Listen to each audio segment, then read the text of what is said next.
nuestros estudios está Guillermo Michel, el director general de Aduanas. Guillermo, ¿qué tal? ¿Cómo le va? Buen día. Buen día, Eduardo. Buen día para toda la mesa y para la audiencia. Además es uno de los hombres claves del equipo económico de Sergio Massa en estos momentos. ¿Por dónde empiezo? Dios mío. Arranco con el escándalo de Insaurralde, que es lo último. ¿Cómo le está pegando, cómo cree que le está pegando al equipo económico, a la campaña de Sergio Massa presidente?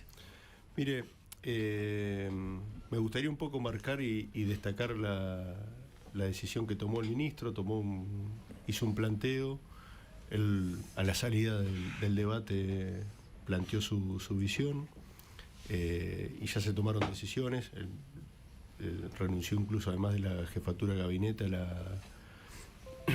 a la candidatura en Lomas, con lo cual la cuestión política dejo ya en lo que resolvieron en la mayor plana política, el espacio político. O sea, ahora será la justicia la que intervenga, ya excede el plano político. Ahora, en lo político, ¿usted cree que le pegan en la línea de flotación a Kicillof, gobernador, en su campaña, al propio candidato a presidente? Yo creo que Kicillof es algo que, y uno lo ve hasta incluso de los dirigentes políticos de la oposición, yo siempre destaco palabras de Pichetto en este sentido, nadie duda de la honestidad de Kicillof. La oposición misma lo reconoce. Esta es una cuestión que claramente no es positiva, no le hace bien a los ciudadanos, al espacio político, pero ya está, se superó, renunció a no solo el cargo político que ejercía, sino también a la candidatura que tenía. Ahora será la justicia la que intervenga. Hablando del debate, ¿la sacó barata Massa? Porque no se habló del caso Chocolate, no se habló del caso Insaurralde. Sí, a ver, Sergio tiene una gran capacidad discursiva de elaboración de conceptos. Lo que no le preguntaron, lo que el resto de los candidatos no hicieron, no me corresponde a mí responderlo, hay que preguntarle a ellos porque no lo preguntaron. Sí, tal cual, tal cual. ¿Y cómo lo vio a Sergio Massa en el debate? A Sergio lo vi muy contundente, con las ideas claras. Lo vi con una posición muy reflexiva respecto, primero diciendo muy claramente que este gobierno actual no es el gobierno de él, que el gobierno de él va a ser un gobierno distinto. Ahora, en eso, que este no es su gobierno, suena un poco, qué sé yo, simpático, ¿no? Porque es su gobierno, es parte del gobierno, claro. Es una pata clave del gobierno. Pero Eduardo, cuando uno es presidente es cuando ejerce el timón y ejerce la jefatura política. Hoy Sergio tiene el rol de Sergio quedó muy claro en agosto del año pasado, cuando a fines de julio el ministro de Economía que teníamos se escapó por la ventana. Guzmán se escapó por la ventana huyendo, dejando al gobierno en una crisis cambiaria importante.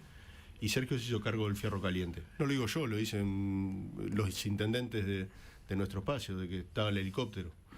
Con lo cual, creo que eso es el valor que tiene Sergio y lo que valora la sociedad de la posición de Massa, que se hizo cargo del fierro caliente, que aceptó el desafío. Él podría haber estado muy cómodo en la Cámara de Diputados, se hizo cargo, asumió el desafío, el nivel de conflictividad que teníamos, la crisis financiera y económica, y está llevando adelante el proceso en la Argentina. Tuvimos una situación inesperada en el medio que, si ustedes recuerdan, en septiembre, cuando él lanza el programa Dólar Soja 1, se acumulan 8.163 millones de dólares en un mes, se comienza a dar un proceso de estabilización de la economía. Ahora la sequía, que en diciembre se esperaba que iba a ser iba a generar una escasez de divisas de 5.000, 6.000 millones de dólares para la Argentina. Fueron 20.000. Fueron 21.000, y eso dispara un montón de situaciones conflictivas, no solo respecto a las reservas, sino también a la recaudación. Los 21.000 pesos de exportaciones que perdemos impactan en 5.000 millones de dólares menos de recaudación por producto de los derechos de exportación. Con lo cual, con todo eso tuvo que lidiar Massa. Y sin embargo, a pesar de las dificultades, y eso lo dice él, lo reconocemos, tenemos muy en claro las dificultades, tenemos muy en claro los errores, las cosas que hay que mejorar. Está manteniendo el timón y está manteniendo la situación de la economía en un sendero con conflictos, con problemas, pero lo está llevando. Hoy para la sociedad Massa parece más el presidente que el ministro de Economía. Sí, pero no es el presidente. Y eso lo ha dicho Massa. Massa tiene otra visión respecto a la seguridad, muy claro. Tiene otra otra visión respecto a un montón de áreas de gobierno, tiene otra visión respecto a cómo armaría el dispositivo de los ministerios. En un gobierno de masa no va a existir eso de ministerios loteados donde hay un funcionario de un espacio, otro funcionario de otro. Va a ser vertical la conducción, que es lo que permite la toma de decisiones más ágiles. Eso ya lo adelantó él. Yendo al tema de la aduana, el otro día hablábamos con Gaby Iesi, la gran preocupación por la entrada de fentanilo, por ejemplo, esta droga que está matando en el mundo, en los Estados Unidos, ¿no? Sí, el fentanilo es una droga que en el mundo, inclusive los reportes internacionales hablan de que está superando a la cocaína y los efectos son letales. Acá en Argentina lo vivimos en febrero del año pasado con más de 20 muertos en San Martín, producto de una mezcla, nunca se supo bien qué pasó, el hijo de Mameluco Villalba detenido entre fentanilo y cocaína. ¿Qué están haciendo? ¿Está entrando mucho? Mire, Eduardo, acá lo que hicimos fue adelantarnos al problema.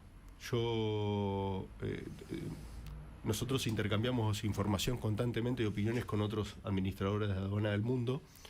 Hoy el fentanilo es un problema palpable y muy grave en Estados Unidos y en Canadá fundamentalmente. Ya es un problema no solo de salud, sino también una disputa geopolítica que se está dando.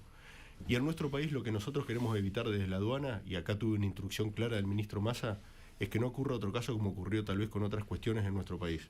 Entonces lo que hicimos fue adelantarnos al problema. ¿Qué implica adelantarnos? Es un registro especial del fentanilo, un registro especial, donde vamos a tener trazabilidad de aquellos que lo importe, porque tiene un fin medicinal, claramente, tener la trazabilidad de qué hacen con el stock de lo que importan. ¿Se quieren adelantar similar a lo que pasó con la efedrina, Guillermo? Nos queremos adelantar a cualquier problema que pueda existir en nuestro país con cualquier tipo de... Es un químico en realidad, pero deriva en ser un estupefaciente. Claro. Y además, otro tema que es no solo usar el producto que se importa a la Argentina, sino tal vez que en muchos casos, como llega tal vez de China a Estados Unidos, y hay controles en Estados Unidos especiales para los productos esos, que no se utilice a nuestro país como hub o como puente para llegar a Estados Unidos. Con lo cual, estamos haciendo una doble tarea. Evitar cualquier tipo de ingreso a nuestro país o fortalecer los controles. Sería muy soberbio en mi parte pensar que es evitar que ingrese, porque las fronteras nuestras son más que amplias, son más de 5.000 kilómetros de extensión. Bueno, siempre se dice, ¿no?, que las fronteras son un colador y la aduana también. Sí, lo he escuchado, no comparto su opinión, y le digo por qué. Nuestras fronteras son amplias, hay muchos pasos no autorizados donde no interviene la aduana. Vamos al caso de Orán Aguas Blancas. Está el servicio aduanero, está el escáner, ahora a los costados hay delimitaciones geográficas, que es un arroyo de 10 centímetros de profundidad. Se puede pasar caminando, o sea, es muy amplia nuestra frontera. En Orán pasás por un puentecito. Exactamente, o caminando por el río. Exactamente. Es lo mismo que ocurre en la frontera con Estados Unidos y México. O sea, Estados Unidos tiene el mayor poderío armamental, la mayor capacidad tecnológica, igual entran cosas.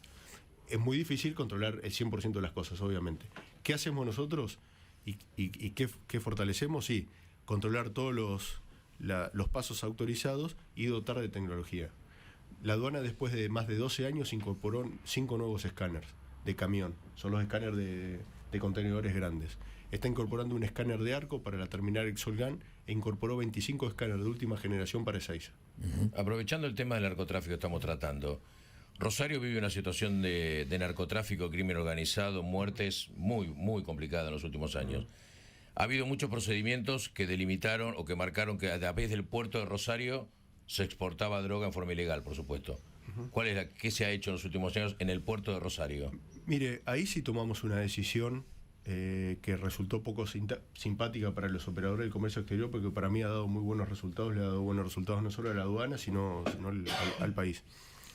El problema que teníamos, desde mi punto de vista, era que de una disposición del año 2017, cuando Dietrich estaba al frente del Ministerio de Transporte, para facilitar las operaciones de comercio exterior, sacaron una norma que todo lo que era barcaza, que venía de Paraguay, fundamentalmente con bandera paraguaya o boliviana, el transbordo en Argentina no se escaneaba y de ahí se enviaba la mercadería a Europa.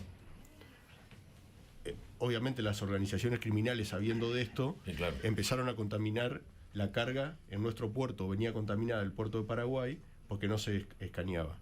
Bueno, nosotros tomamos una decisión en agosto del 2022, se comenzó a escanear el 100% de la carga que venía de Paraguay o de Bolivia con destino a Europa. Imagínense que el puerto de Amberes tiene 66.000 contenedores por día.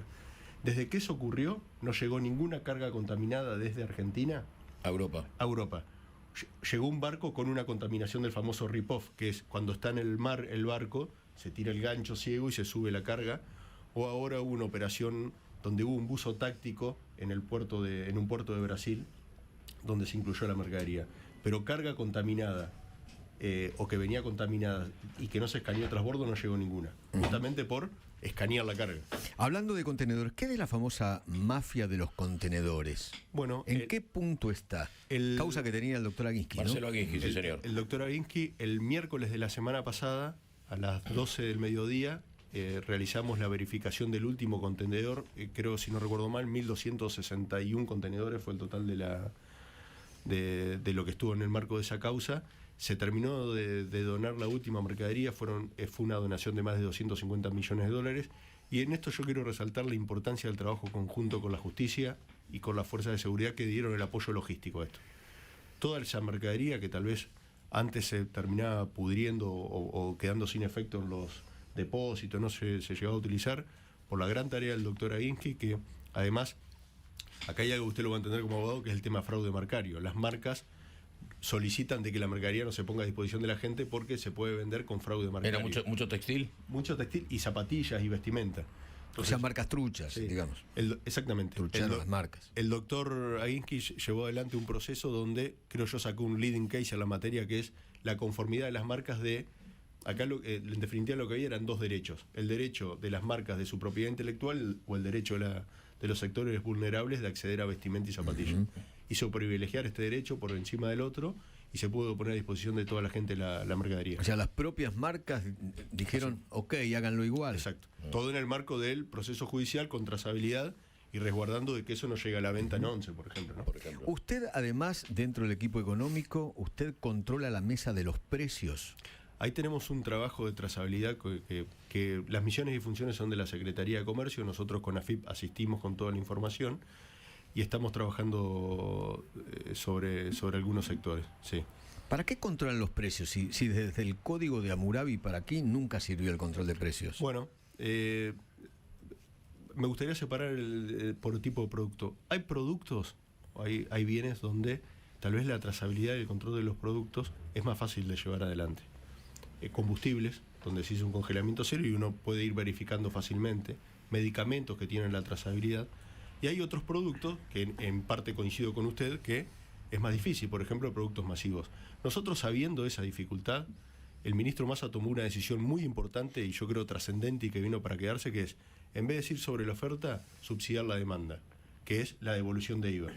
Para que se hagan una idea, al día de ayer, al 30 de septiembre, la devolución de IVA alcanzó a 16 millones de personas por más de 25.000 millones de pesos. Eso es devolverle el IVA a la canasta básica para lo que consumen.